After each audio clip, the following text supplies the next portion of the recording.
Huawei is ready to launch its new Pura X2.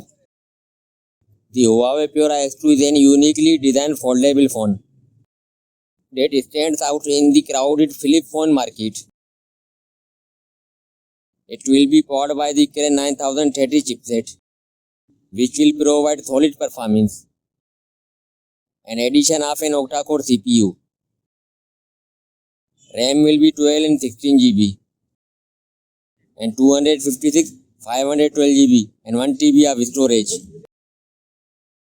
Smartphone will be LTP OLED touchscreen display, 1.5K resolution and 120Hz refresh rate.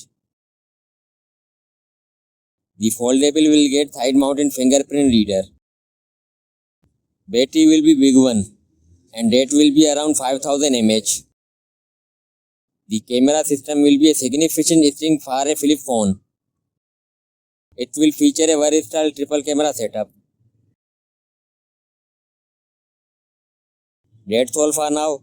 Guys, subscribe my channel for more latest videos. Thanks.